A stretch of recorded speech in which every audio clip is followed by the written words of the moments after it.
ni nada, pero ella continuaba sangrando. Entonces, claro, ya activamos un poco ya el protocolo más científico, apareció un grupo de forenses enviado por Cuarto Milenio, y cuando estuvimos analizando con ellos el caso de esta chica, pues bueno, llegaron a la conclusión de que lo que esta mujer sufría era un síndrome un poco habitual en el mundo de la medicina, que se llama hematohidrosis. Es decir, que una persona en una situación de estrés puede llegar a sudar sangre, de ahí el dicho famoso de sudar sangre, ¿no? Entonces, según el médico, el forense, esta mujer sufría estrés por la situación de fenómenos extraños que hacían que sudara sangre a través de los poros de la piel. Entonces, claro, cuando uno ve eso directamente, te quedas desconcertado, desencajado. ¿Qué estoy viendo yo? No es posible. O sea, digamos, tu cerebro está con una lógica y tus ojos están viendo otra cosa. Entonces, claro, desconociendo este síndrome, que por mucha explicación científica que tenga, al final no deja de ser impactante, ¿no?, ver eso en directo. Además, los médicos nos decían que es un síndrome que no es muy habitual en el mundo de la medicina, que no hay muchos casos registrados y que no es habitual el ser testigo, ¿no? Bueno, pues yo esa historia la considero un poco como lo más parecido a ver un fenómeno paranormal, ¿no? Enfrentarte a algo que lo desconoces y lo estás viendo en directo. Pero de toda esta movida, porque bueno, en Miranda se montó una movida terrible, porque coincidió con una conexión con el programa de radio del Milenio 3, entramos en directo para hacer una pequeña crónica y nos tiramos un programa de 2 horas contando la historia mientras la mujer sangraba en directo y nosotros lo contamos por la radio. Aquello fue un despropósito. Y con lo que me quedo yo de todo esto es que luego la gente, digamos, no nos creía a nosotros, los que habíamos sido testigos de esas sudoraciones de sangre, la gente no se lo creía.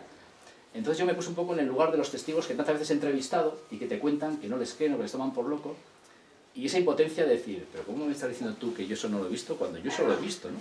Y ese choque de pasar de investigador a testigo, la verdad que fue una enseñanza bastante importante, ¿no?, en este caso, por sentirlo de esa manera, ¿no? Entonces, cuando ya hablas con un testigo que te dice esa frase, yo me acuerdo del caso Miranda y digo, no, si eso lo he vivido yo en mis carnes y te entiendo perfectamente, ¿no? Y ese es un poco el resumen de toda esta historia, ¿no? ¿Que tiene una explicación científica del caso? Sí. ¿Que sigue siendo enigmático? También. ¿Que los fenómenos esos extraños que pasaron en la casa desaparecieron y no volvieron a ocurrir? Al final se centró todo en el tema de las sudoraciones de sangre y así acabó el caso. Lo curioso es que con el paso del tiempo, esta pareja acabó totalmente desbordada por la historia, tuvo tanta repercusión en Miranda, como os decía antes, que mucha gente quería saber dónde era esa casa, hay gente que habla de milagros, o sea, casi querían montar una secta en torno, vamos a localizar a esta mujer y le seguimos a donde haga falta, ¿no? Porque claro, se imaginaban tema de estigmas, ¿no?, o un ámbito muy religioso. Entonces la pareja desbordada, pues digamos, desaparece un poco de la escena, cortó el contacto con todos los investigadores y con Cuarto Milenio, y al cabo de muchos años me enteré de que esa mujer seguía sangrando. En situaciones agobiantes, ya sean laborales o personales, sudaba sangre. Y bueno, había ido al médico de cabecera, había estado con psicólogos, había estado con más médicos, y todos le hablaban del mismo síndrome, pero de alguna manera lo llevaba, pues como ella decía, con un pequeño superpoder, que no le valía para nada, pero bueno, era curioso, ¿no? Entonces esa historia, la verdad es que me marcó bastante mi trayectoria misteriosa, vamos a decirlo así, primero, enfrentarte a algo que era desconocido y que lo estabas viendo con tus propios ojos, y luego lo que os decía, ¿no?, que la gente ponía en duda lo que tú habías visto. Digo, pero ¿será posible? Bueno, y los tacharon de farsantes, los amigos de Iker Jiménez están montando un show para televisión, ya están aquí montando el espectáculo, en fin, fue la verdad que tuvo muchas variantes, ¿no?, la investigación de este caso. Sí, y yo respondiendo un poco a Juanje, pues es que es más de lo mismo, ¿no? Cuando te ves como testigo, sientes, por eso antes señalaba un poquitín, este caso me enseñó, el caso de Castrojeriz, a valorar más, si cabe, la palabra de ese hombre que se pone frente a ti y te está contando algo que es imposible a todas luces. Y que entonces tú dices, es que ahora soy yo el que estoy siendo cuestionado por esa persona.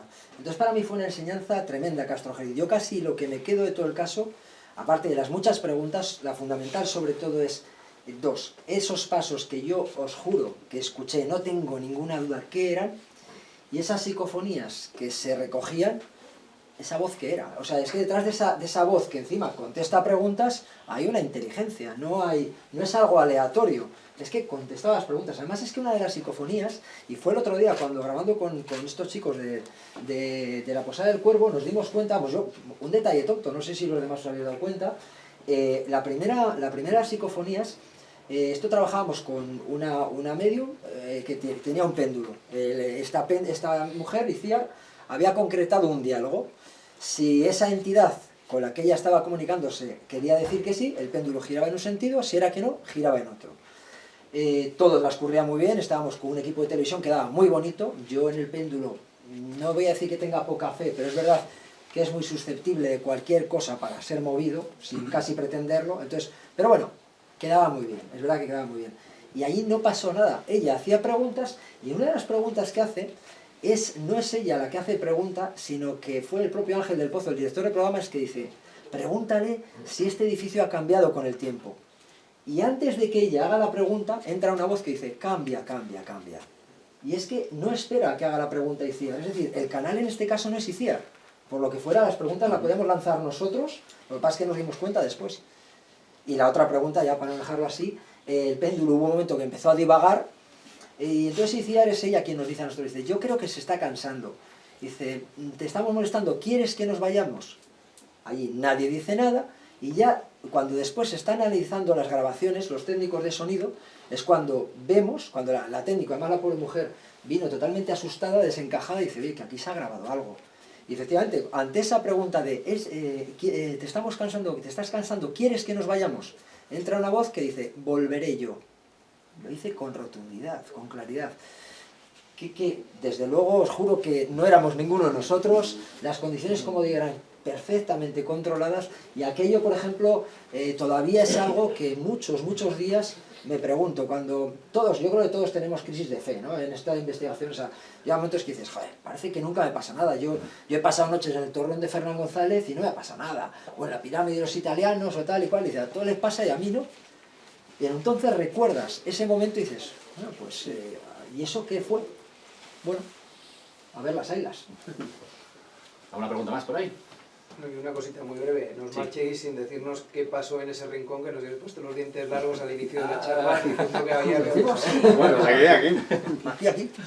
No, fue bueno, una anécdota sin más. El otro día, hablando con Amalur, que bueno, es la encargada de este maravilloso lugar, pues bueno, salió el tema del misterio. Como claro, cuando te juntas frikis del misterio, hablamos de más cosas, pero en este caso salió el misterio.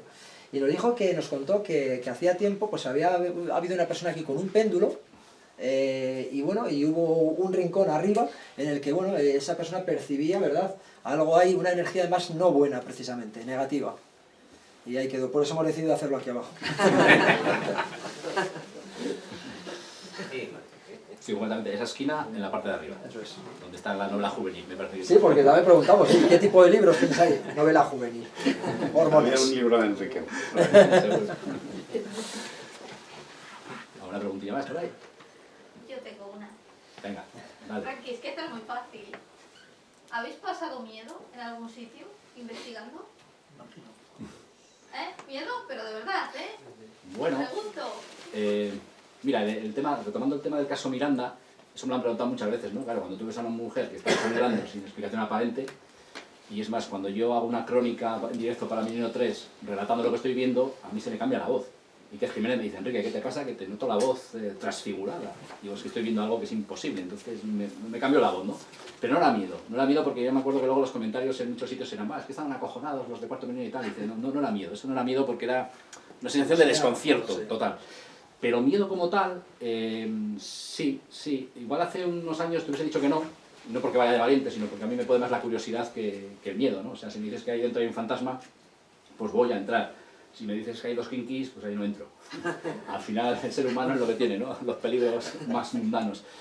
Pero, por ejemplo, en Cuarto Milenio tenemos la manía muchas veces de hacer aislamientos, ¿no? Es decir, cuando hay un lugar con misterio o que pasan cosas raras, venga, pues vamos a pasar solo hay unos minutos, te ponemos ahí una serie de cámaras, micrófonos, te monitorizamos para controlarte, pero te quedas ahí tú solo, ¿no? Y hicimos un reportaje sobre, no sé si recordaréis, en el año 85, 86, hubo un avión que se estrelló contra la antena de TV del Monte Oiz. 85. Entonces, bueno, el avión impactó... 41, fallecieron. Sí, falleció. Estuve yo en el funeral. Ah, sí, vaya. Sí, falleció todo el pasaje, toda la tripulación, porque el avión impactó contra la antena de la ETV, que está en el Monte Oiz, se dio la vuelta el avión y bajó colina abajo arrastrándose hasta el final, ¿no? Un 727. Sí, te veo puesto, Alfredo. Entonces, bueno, hicimos un reportaje entrevistando a testigos del accidente, al del caserío, que fue el primero en encontrarse aquella panorama dantesco, porque imaginaros ciento y pico pasajeros, personas... 141. desperdigados por toda la ladera, colgados por los troncos, en fin, hay unas imágenes... Un pinar. Hay unas imágenes de interview de la época que no tienen, vamos, que son impactantes, ¿no? Entonces, a partir de ese accidente, bueno, esto es una zona que hay mucha leyenda, hay mucha tradición, se habla de la Dama de Lamboto, se habla de mitología vasca, tiene otras vertientes, pero también se empezó a hablar de que la gente del lugar, pues senderistas, montañeros, trabajadores forestales, pues veían sombras, oían ruidos, oían susurros a raíz del accidente, ¿no? Pues bueno, fuimos a hacer una investigación y un reportaje abarcando todas las posibilidades, tanto misteriosas como legendarias y mitológicas, y resulta que, claro, a Iker Jiménez se le ocurre, oye, pues hacemos un aislamiento y Enrique que se quede ahí donde fue el impacto del avión. Claro, no vas a decir que no, bueno, Iker Jiménez te dice que te quedes ahí, pues habrá que quedarse, ¿no? Y en esa ocasión, o sea, sentí una inquietud que yo creo que era miedo, o sea, miedo auténtico, porque yo estaba ahí solo en ese pinar donde impactó, me acordaba de las fotografías de interview y la sugestión, o sea, o sea, yo muchas veces si accedo a estos aislamientos es para, digamos, intentar controlar la sugestión, ¿no? Porque la sugestión de la mente es terrible, o sea, no por miedo a lo que te pueda pasar paranormalmente hablando, sino por ver si puedes controlar la sugestión. Pues en ese lugar, con toda esa historia tan trágica, en ese lugar, y en medio del bosque, que el bosque por la noche tiene un algo que es terrible, yo creo que es atávico, ¿no? Eso es algo, un miedo ahí que tenemos ancestral, y de alguna manera ese aislamiento que hice ahí en el Monte Oiz fue miedo, Patricia, o sea, pánico, o sea, la verdad es que tenía una gana que se hicieron eternos esos minutos, porque me acordaba de esos cuerpos y cadáveres colgando de los pinares y era terrible, ¿no? Así que es más que nada igual por la historia trágica del lugar que te sugestiona que no por un acontecimiento, digamos, fantasmal o yo que sé, que eres testigo de algo por el estilo, ¿no? Pues en tu caso. Yo, sí, hombre, evidentemente hay momentos, pero fíjate, seguramente los que lean el libro digan, ¿cómo reaccionaste cuando escuchaste los pasos en la soledad en ese hotel? Y es curioso porque no sentí miedo, me pudo la curiosidad. Yo he sentido miedo, en alguna ocasión he sentido miedo, además luego os voy a decir dónde. Pero en ese hotel no, me pudo la curiosidad porque aquello era tan claro, era tan evidente, que yo lo que esperaba es que cuando subiera cogiera ese ramo de escaleras y girara mi frontal hacia ese punto me iba a encontrar una persona. Que eso, como bien has dicho, sí que me da miedo, porque los telediarios están llenos de cosas, atrocidades que hacemos los humanos, no los fantasmas ni los extraterrestres, ¿no? Entonces, eso me podía estar preocupando. Pero es que era muy raro, porque además es que me pasó una cosa muy curiosa. Según subía las escaleras, es un ramo que luego se divide en dos, y te encontrabas luego ya de frente. Me di cuenta, me percaté que las dos veces había escuchado los pasos ir, pero en ningún caso retornar. Entonces, mi cabeza hizo una cuenta rapidísima y dijo, me voy a encontrar dos personas, tengo que encontrarme dos, de lo que sea. Y ahí no había nada. Me pudo la curiosidad. Igual me ocurre ahora y salgo corriendo del hotel, no lo sé. Pero en aquel momento me pudo la curiosidad y entré a la habitación y removí todo.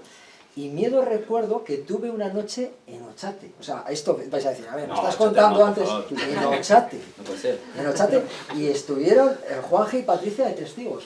Fue una noche, yo había llegado allí a las 10:30, 11 de la noche, subí con mi bocadillo, era una noche más, y ellos iban a llegar más tarde, a las 12, a la 1.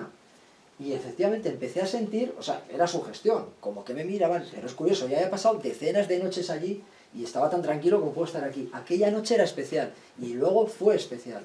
Fue especial porque es cierto, y ahí admito, yo cuando digo, en Ochate no pasan cosas, y Erika me suele decir, dice, a ver, pero cuenta todo, ¿cómo que no pasan cosas? Y es cierto, aquel día me pasó algo... No lo cuentes. ¿No lo cuento?